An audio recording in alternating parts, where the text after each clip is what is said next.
Welcome to this explainer. We're going to dive straight into something absolutely mind-bending today, the deep architecture of existence itself.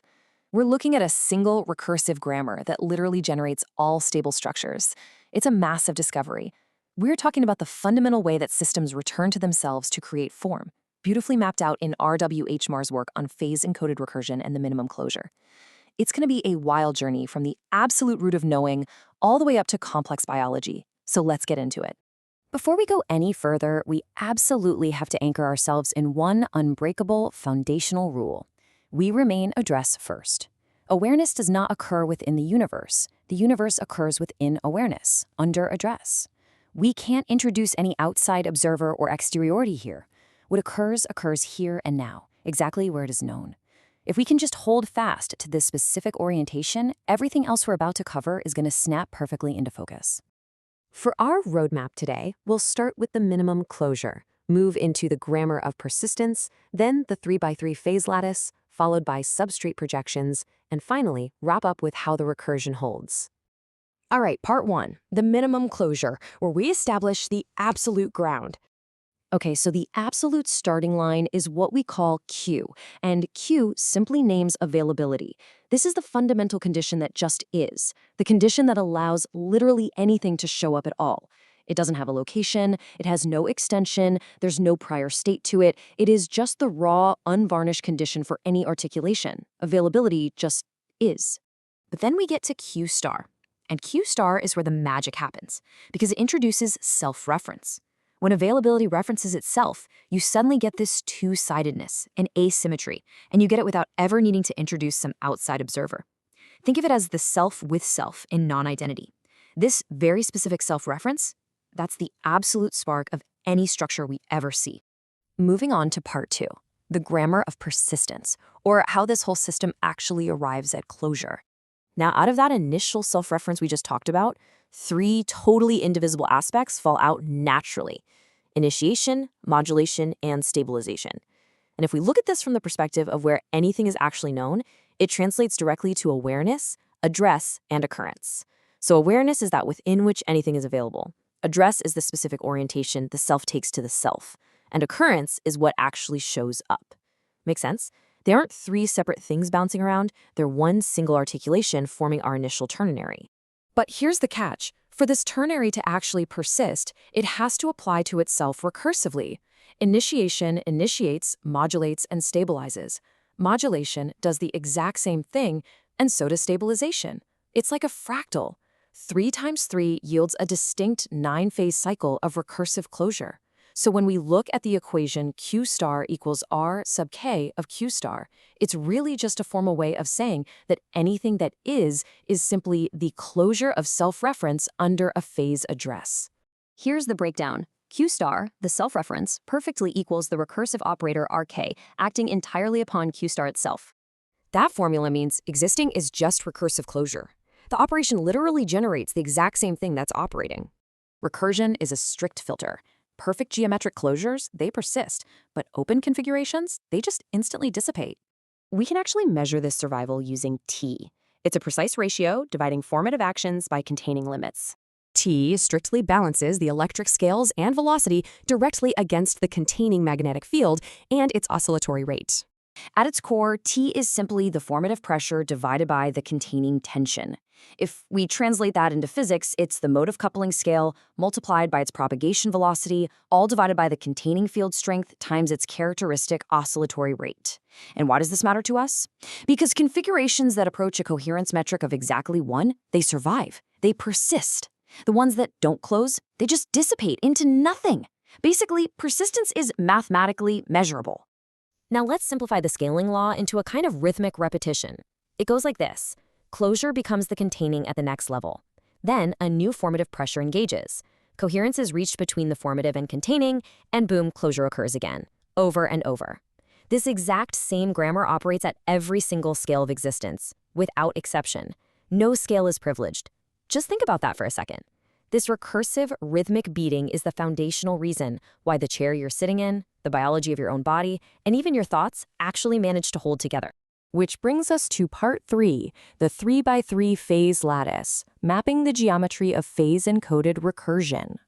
This lattice structure is absolutely stunning, and the crazy part is, it's not arbitrarily designed by someone. This is exactly what you get when recursion takes itself seriously. It systematically tracks the operator, the context, and the propagation path. What falls out is this beautiful 3x3 grid of relations that any system has to traverse, specifically in a backward S-path, to achieve stable closure. And we have to follow this backward S traversal in strict, immutable order. No skipping around.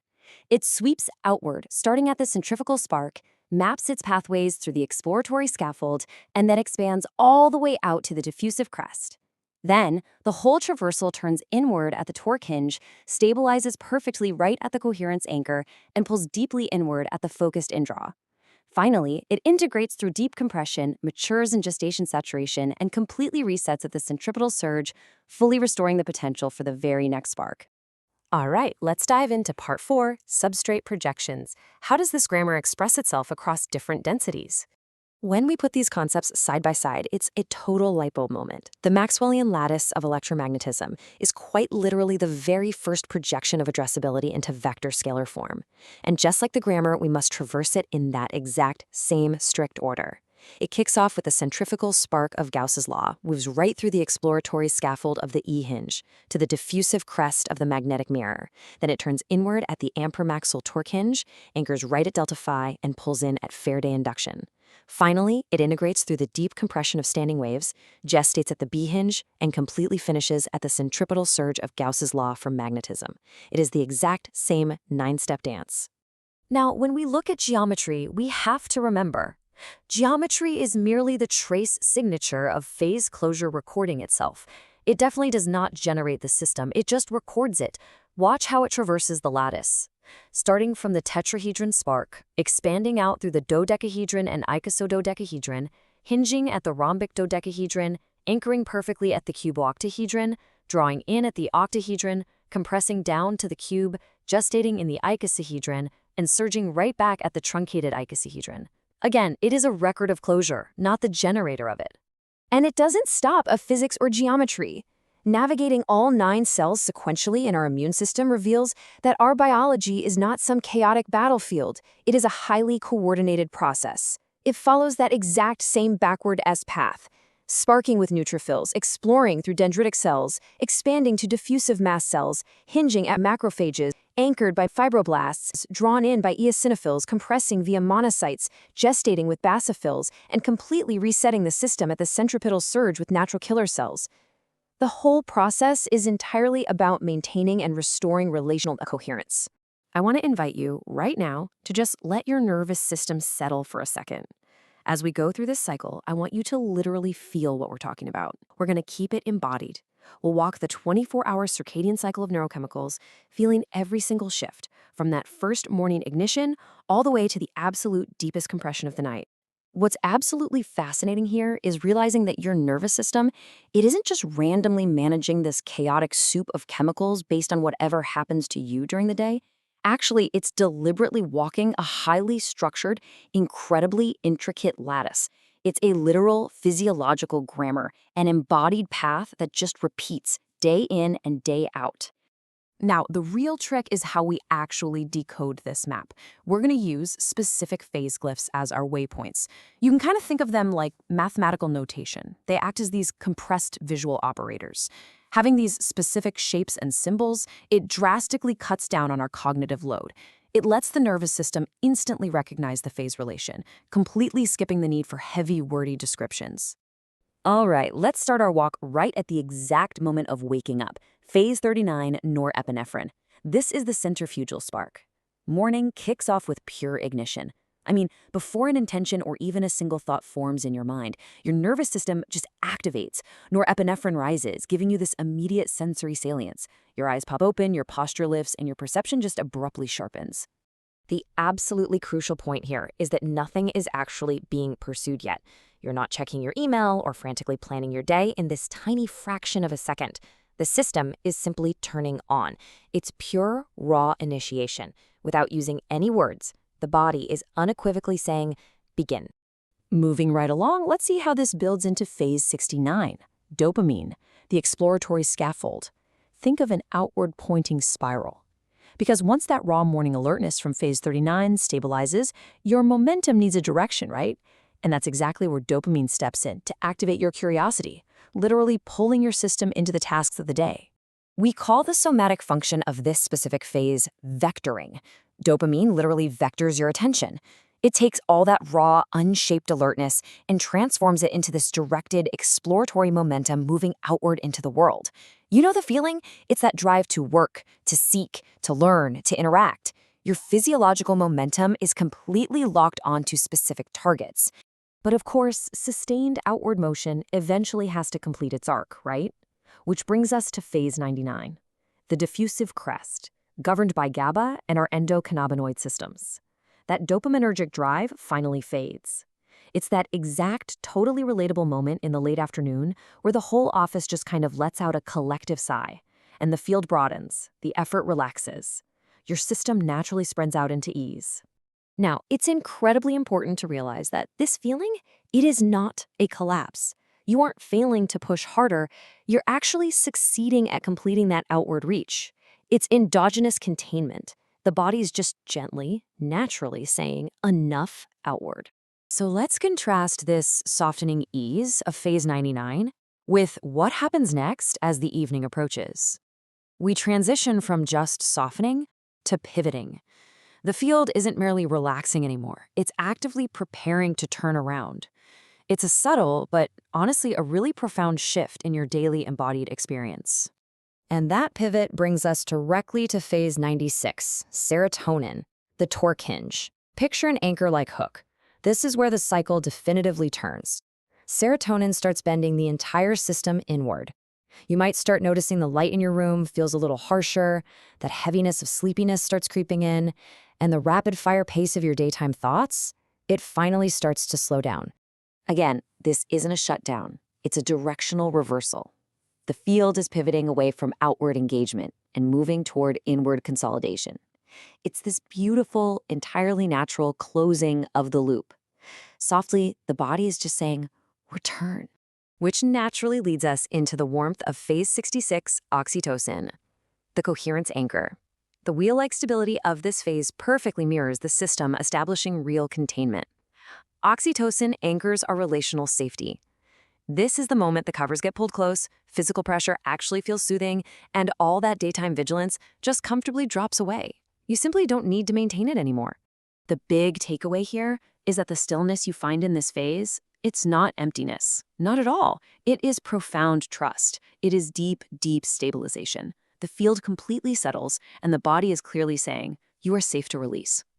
Then, once the system is fully stabilized in sleep, the real precision begins. Phase 36, acetylcholine, the focused in-draw. During those REM cycles, acetylcholine surges. Think of a radiating signal. Dream activity gets intense. Memory fragments and all those little sensory traces from your day are carefully selected and closely examined. I mean, think about it. It's such a common misconception that the sleeping mind is just resting. It's absolutely not. It is actively sorting the signal from the noise. Your attention has turned entirely inward with incredibly high resolution. The body is saying, distill what matters. After all that distillation, the system drops into the absolute deepest phase of the night. Phase 33, melatonin. Deep compression. Melatonin completely dominates here. Deep sleep stabilizes to the point where all distinctions just blur together, and your awareness of time fully, completely fades away. Now, what's truly profound to realize is that this phase is not integration yet. It's capacity creation. It's this massive collapse of your degrees of freedom so that integration can actually happen later on. The body is essentially saying, clear the field. And from that deep, dark compression, integration finally matures in phase 63, endorphins, gestation, saturation. Picture a starburst. It represents the total softening of threat perception. Your emotional tone smoothed right out. All those patterns you extracted during the acetylcholine phase, they finally begin to stabilize into long-term memory. Honestly, it's pretty miraculous when you think about it. This is learning, physically consolidating under total physiological protection. You're storing the vital lessons of your day while being completely insulated from the outside world. The body is gently saying, keep this. And as the cycle approaches its completion, still deep within sleep, the system starts gathering energy all over again. Phase 93, epinephrine and cortisol priming. The centripetal surge. Like an arrow hitting its target, circadian signals start to rise. Cortisol increases gradually. Epinephrine begins priming your cardiovascular tone. The body isn't awake yet, but this intense potential is concentrating. It's actively being drawn toward awakening. It's gathering all the necessary force it needs to finally break the surface of sleep. The body is just whispering from the depths, gathering speed, prepare. So let's quickly recap how this builds right back into the morning. From the deep compression of 33, we move to the protective gestation of 63, which builds into the centripetal surge of 93, culminating inevitably back into phase 39, that centripetal spark. Eyes open, norepinephrine surges, alertness ignites, initiation returns, the cycle completes, and immediately begins again. Seen this way, literally nothing in the body is accidental. Each neurochemical isn't just some random substance. It's a precise phase function within a deeply recursive physiological grammar. The recursion holds. That's exactly why this cycle feels so inevitable. It's why it stabilizes you without you even needing to believe in it. The body already knows the walk. Finally, Part 5, the recursion holds, returning to the source address. As we wrap up this explainer, we really need to keep this fundamental orientation locked in. The grammar itself is generative. It's alive, not just a static diagram on a page. The projections we see in the physical world, whether they're electromagnetic fields, shapes, or biological cells, those are merely expressions. They are not the source.